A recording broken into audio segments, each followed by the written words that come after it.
What makes a great champion? Is it their martial skill, right? Leading people in the front of combat and all the rallying speeches that they could give?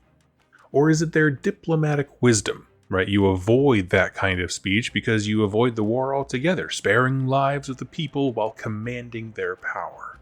What if it's based on predictions or foresight? Right? Maybe more people would feel comfortable with a leader who they perceive can see the future, right? It makes them feel like someone in charge knows what's going on.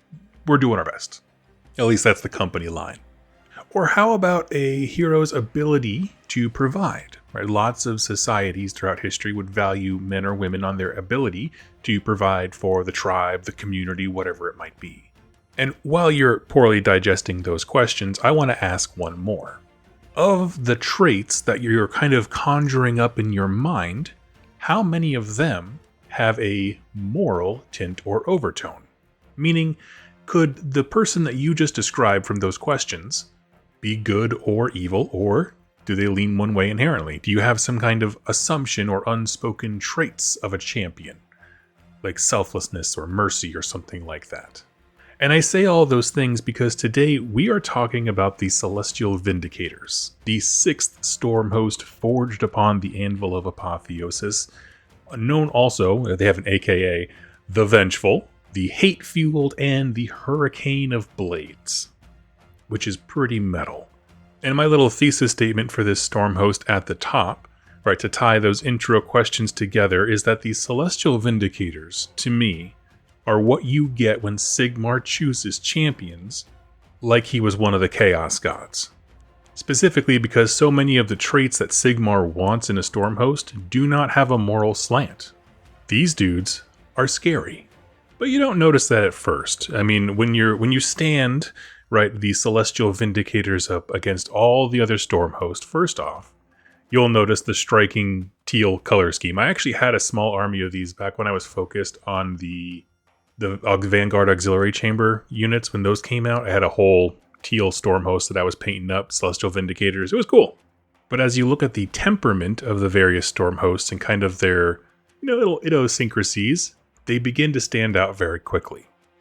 As we've said before, when Sigmar founded these initial storm hosts, right, he was collecting all the souls of champions from all over the realms, and he was sorting them by all kinds of things. Right? Some were sorted by religious devotion, others by a hunting spirit, sort of a tribal mentality that made Astral Templars very, very killer and grr.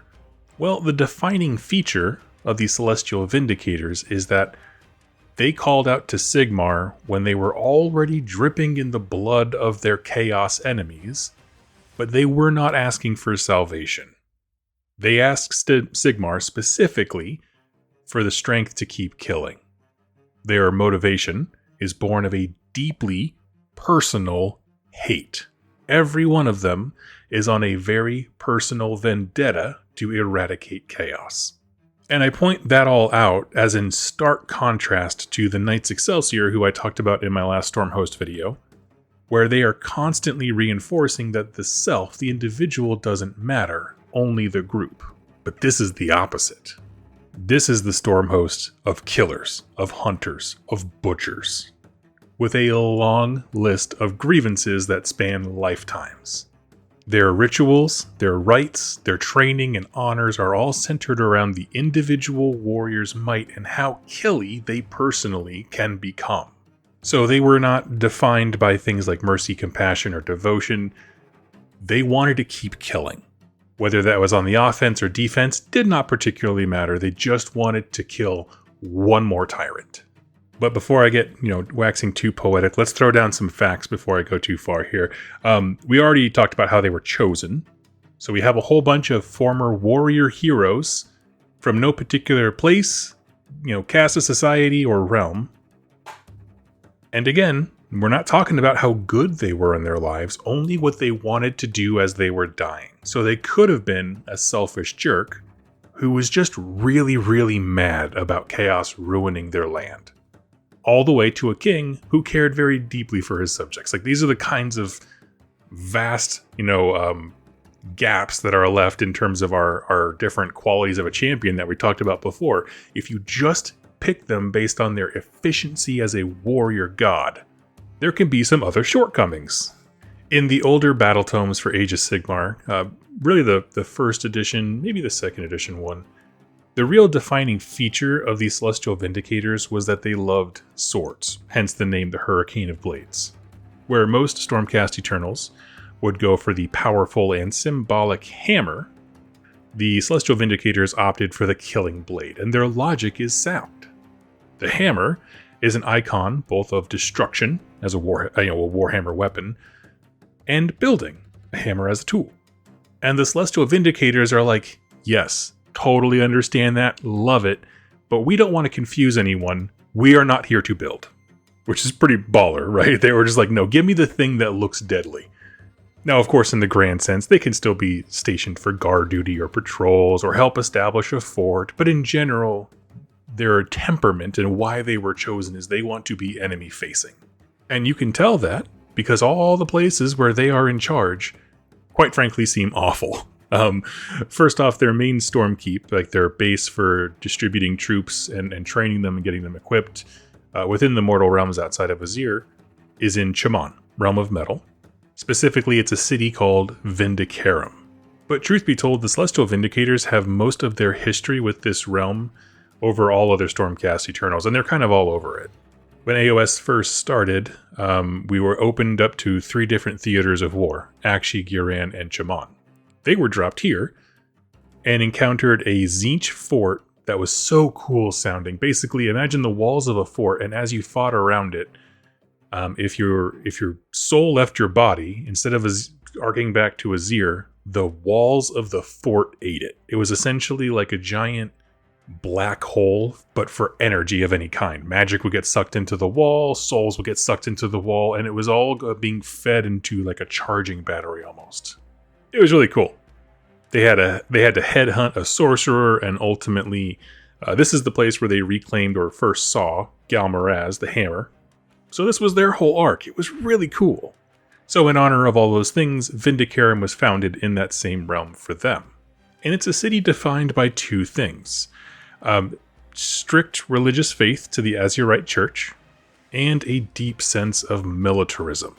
And my thoughts behind this, because it's a little bit, none of these storm hosts have like an immense amount of lore written into the main battle tome, but my sense is they were given a place to set up as a home base, but they don't want to be there. They want to be fighting the enemy. So they're more than happy to let somebody else run the day-to-days, and for that, the church is all too happy to step in. So what I imagine is this strong sense of militarism is them being constantly ready, looking outward in all directions for all the enemies who are trying to kill them, to be fair. And things degrade because the highly, we'll say, inquisitorial High Church of Azir is running everything internally. So those 2 things don't sound fun together. And like most other cities of order, they've had a fair share of purges to clear out Tzeentchian cults. Then Be'lakor assaulted the city with an army of demons. It was one of the first places for the rift up in the realms to be broken open. Basically, at the end of the Broken Realm series, Stormcast had a hard time getting home for a little bit. Their souls would get sucked into a hell rift. And that attack was only broken when Grungi showed up and scared off Be'lakor. Since then, the city has had a chance to rebuild, and the way it's actually described, Vindicators, is actually really cool. If I recall correctly, it's built into a giant crater. So the ring around the outside is highly fortified, and the airspace is obviously highly monitored, but once you get past that, it dips down into the bowl. And it worked out really perfectly in that story until, I believe, a magazine in one of the fort walls blew, and then everything just started pouring in. Anyway, my point is, the Celestial Vindicators were part of the founding of the city and part of its active defense in the most pivotal plot moments. Now, not only are the places of these Celestial Vindicators important to their story, but so are its heroes. In the early AOS, like I was talking about, Thostus Bladestorm was a Lord Celestin and an absolute unit. He was the leader of the actual group of Stormcast we followed in the Realmgate Wars as they were actively fighting this Tzeentch army to the fort we mentioned. And if I'm not mistaken, he was the first to spot Galmaraz before dying, and then when he went back to Azir, he was able to report what he found, and then the next chapter happened when they went and got the hammer back. Later on in that same story, Thostos ended up going full Guard of Steel Soul, sacrificing himself. However, he did not come with the necessary plot armor, and he stepped toe-to-toe with Archaon, who defeated him soundly, and his soul was fed to Dorgar, his mount. This is actually one of the first Stormcasts that we ever learned there was a way to prevent them from going back to Azir. So like he was our glimpse into true death for the first time. So a bit of a bummer to be remembered for, but he is still like hallowed. I believe there was a Black Library book. I can't remember the name of it. There was some ritual where they were in like a back room and there was a mural of Thostos there. Basically, he was like an exemplar now of Celestial Vindicators, the first real hero to be tested by active combat in the realms once everything happened. Now, truth be told, the overwhelming amount of lore we have for the Celestial Vindicators is not from any Black Library novels. It's just the small little snippets from Battletome lore, and a few notable campaign series. I mentioned already Broken Realms, specifically the book Broken Realms Bellicor, and the Realmgate Wars at the start of AOS. But they've been used sparingly otherwise, which is a shame, to be honest, because they strike me as very interesting, not quite anti-heroes, but yes, they're the good guys. They want good things for the forces of order, but their part in contributing to that is to be the meanest, deadliest, and the most terrifying avatar of war to their enemies. We can easily see situations where some of the Free Guard Auxiliary or Dawnbringer Crusades watch in horror as the Vindicators fight, even if it's in their defense. Because if everyone is fighting like it's personal revenge, it is butchery, it is slaughter. And that's the note that everyone just kind of keeps coming back to with them. Now, unfortunately, we don't have a ton of examples of how they are faring in the Hour of Ruin. The theme for this narrative chapter seems to be on the brokenness of the Stormcast Eternals, right? The Ruination Chamber and the Stormcast Eternals changing after repeated reforgings is really big right now. And as we've said, these flaws do a few things. They remove the memories and identity of the Stormcast Eternal, and sometimes heighten the emotions they kind of get stuck in. The book Scaventide has a great example character for this. I believe he's a Hammer of Sigmar, but he just starts to lose it and starts beating everything around him to a pulp. He has no idea where or when he is, and he just becomes totally detached until a Lord Terminos gives him his final piece. So how then do these Celestial Vindicators degrade in general? Well, the short answer is recklessness. These are heroes, or champions I should say, who were chosen because they were bloodthirsty and eager for vengeance. They have been slaking that lust by fighting in large formations, again, becoming greater as a whole, but when they start to fall apart and begin degrading as Stormcast, they break formation. They start to weaken the shield wall. They go into full Khorne Berserker Fury style, straight into the heart of the enemy, trying to kill as many as they can. If you're a 40k fan, think Black Rage from the Blood Angels. Which at first, makes you think, oh yeah, I love to see the enthusiasm, that's why they were chosen. But on a practical level, if you're trying to orchestrate a war, having people break formations, perhaps open up opportunities to be flanked, you cannot be having that. What's unfortunate is that this would tend to happen to their most veteran units. Just with given the number of times you've been reforged, the lifetime of battle that had to have gotten you there. So imagine you have a perfect shield wall, and then you're like, okay, you guys are going to take the brunt, and then our veterans are going to come in and give them what for. And then all of a sudden you take the brunt, maybe the shield wall starts to wiggle a little bit, starts to get a little shaky, and then your veterans can't do what they're supposed to do because they start to lose control of themselves. And they do it in front of everybody. Like, that's the kind of thing that as a commander you're seeing happen. You're like, we got to put these guys somewhere else. We can't be doing this.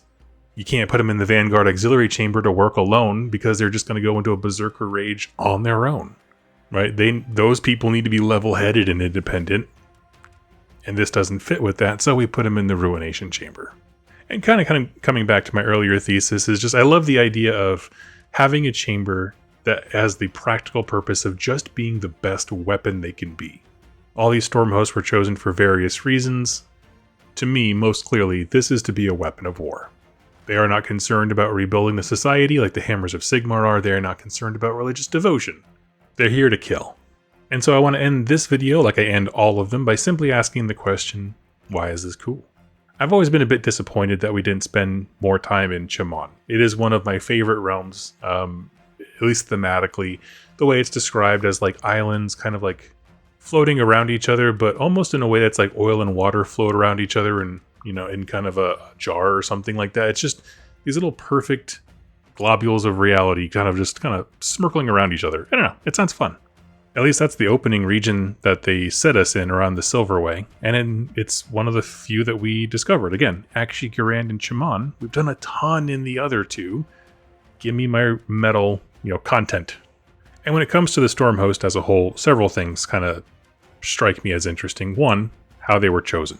How differently their backgrounds can be based upon that. What mentality can look like, or what that mentality can look like when used in different parts of the army. So like, what is a murderous person who just wants revenge look like as a Quester or Soulsworn versus how they would look as a Vanguard Raptor?